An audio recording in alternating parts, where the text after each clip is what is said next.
Welcome to this lecture on the production of monoclonal antibodies. Today, we are going to explore one of the most revolutionary techniques in modern immunology. We will learn how scientists combine the specific disease-fighting power of normal immune cells with the immortal lifespan of cancer cells to create an endless supply of perfect, identical antibodies. This technology has completely changed how we diagnose and treat diseases. Let us start by imagining you are a detective trying to find a specific criminal in a massive city. If you hand out a vague sketch to 1,000 officers, they will bring back many different people who look somewhat similar. This is exactly how a normal immune response works, producing a mixed bag of polyclonal antibodies. Now, imagine instead that you have an army of identical robot detectives who all have the exact same perfect photograph. They will only arrest that one specific person. This is what monoclonal antibodies are in the biological world. A massive army of perfectly identical immune proteins, making them incredibly precise and powerful. Building on that detective analogy, let us look at the formal scientific definition. Monoclonal antibodies are identical immunoglobulins generated from a single parent B-cell clone. Because they come from one ancestral cell, every single antibody is structurally identical and binds to the exact same epitope, which is the specific target region on an antigen. This is very different from polyclonal antibodies, which bind to various epitopes. To produce these identical antibodies, scientists use a brilliant method called hybridoma technology, developed by Georges Kohler and Cesar Milstein in 1975. By fusing a short-lived antibody-producing B cell with an immortal cancerous myeloma cell, they create a hybridoma that lives forever. Now that we understand what these antibodies are, we must ask why they are so important. The invention of monoclonal antibodies completely revolutionized modern medicine. Without them, we would not have highly specific diagnostic tools like at-home pregnancy tests or rapid COVID-19 antigen tests, which rely on these antibodies to detect tiny amounts of specific proteins. In therapeutics, they are used as targeted treatments for severe diseases, including rheumatoid arthritis and various cancers. For example, cancer drugs ending in the suffix "mab" are monoclonal antibodies that specifically hunt down cancer cells without harming healthy tissue, leading to higher survival rates and lower toxicity. Seeing how crucial these applications are, let us dive into exactly how we manufacture them. The production process begins by immunizing a laboratory animal, typically a mouse, with a specific antigen. After a few weeks, the mouse's spleen becomes packed with B cells, producing antibodies against that antigen. Scientists surgically remove the spleen and isolate these B cells. However, these normal B cells die very quickly in a laboratory dish.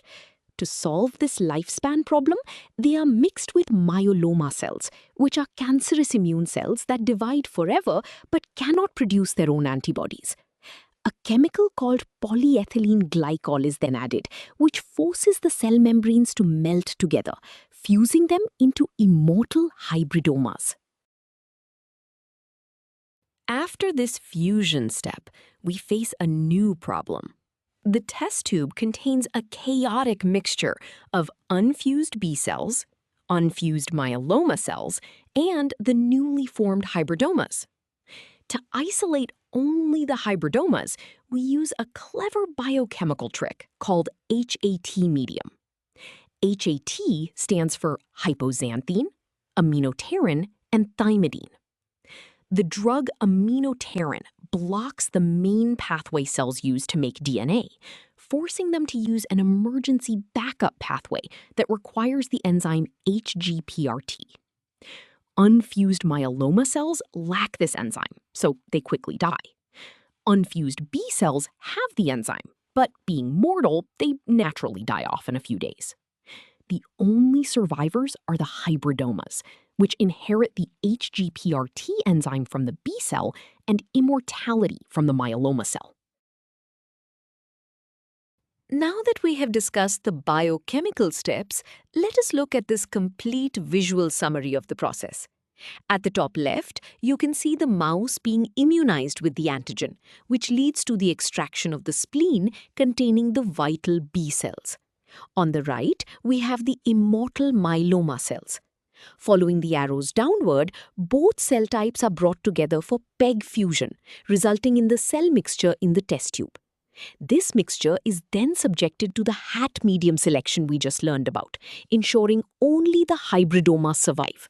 Finally, at the bottom, the surviving cells are transferred into a multi-well plate for limiting dilution, which ultimately yields our pure monoclonal antibodies. Having successfully isolated our hybridomas, as we saw in the diagram, we must now ensure absolute purity. We need to separate these surviving hybridomas so that each well in a testing plate contains exactly one single cell.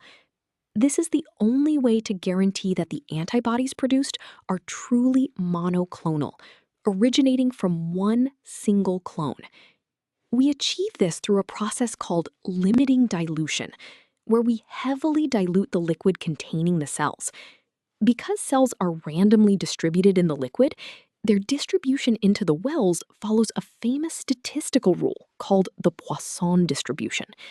This mathematical concept helps us calculate the exact probability of getting exactly one cell per well. To understand how we achieve this perfect dilution, let us look at the mathematical formula behind it. The Poisson distribution formula calculates the probability of a specific event happening a certain number of times. Here, P of k represents the probability of finding exactly k cells in a single well. The symbol lambda represents the average number of cells per well, which we can control by changing how much we dilute the mixture. The constant E is Euler's number, and k factorial is the mathematical product of all positive integers up to k. If we increase the cell concentration, lambda goes up, and we risk getting multiple cells per well, ruining our pure clone. If we decrease lambda too much, most wells will be empty, wasting resources. Now that we have our formula, let us apply it to a real laboratory scenario.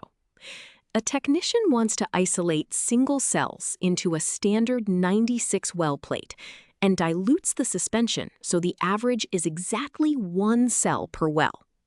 We are given lambda equals 1, and our target k is also 1. We substitute these values into the Poisson formula. The numerator becomes 1 to the power of 1 times e to the negative 1, and the denominator is 1 factorial. This simplifies beautifully to just e to the negative 1, which is approximately 0.368. This means there is a 36.8% chance for any well to have exactly one cell. Multiplying this probability by 96 wells gives us about 35.3. So the technician can expect exactly 35 wells to successfully grow a pure monoclonal culture. Once we have successfully isolated a single clone using limiting dilution, the next step is mass production. We grow these cells in a large bioreactor, and we need to predict how much antibody they will produce. This brings us to the yield formula. The total yield, represented by Y, is calculated by multiplying three factors. First is Q, the specific productivity rate, which tells us how much antibody a single cell makes in one day. Second is N, the total number of cells alive in the bioreactor. And third is T, the total number of days the bioreactor runs. If any of these variables increase, for instance, if we let the bioreactor run for more days or add more cells, the total yield of antibodies will increase proportionally. us put this yield formula into practice with a concrete example. We are given a specific productivity rate of 20 picograms per cell per day. Our bioreactor contains 5 billion cells, and we run it for 10 days. We want to find the total mass of antibodies produced in grams. First, we substitute our given values into the formula. To avoid errors with massive numbers, we multiply the whole numbers first. 20 times 10 gives us 200. Then we multiply 200 by 5 billion, which gives us 1,000 times 10 to the power of 9 picograms. This simplifies to exactly 10 to the power of 12 picograms. Since picograms are too small for practical use, we divide by our conversion factor of 10 to the 12. This leaves us with exactly 1 gram of pure, clinical-grade monoclonal antibodies, which is enough for multiple life-saving treatments. We have covered a lot of ground today, so let us summarize the most important ideas. First, we learned that monoclonal antibodies are perfectly identical proteins derived from a single B-cell clone, allowing for incredible precision. Second, we saw how hybridoma technology makes this possible by fusing the specific targeting of B-cells with the immortal lifespan of cancer cells. We also explored how hat medium and limiting dilution are essential steps to guarantee the purity of our final product. Finally, we used the Poisson distribution to mathematically optimize our cell isolation. You have now seen the full journey from a simple immune response to a mass-produced, life-saving drug. Understanding this process is a massive step forward in your study of immunology.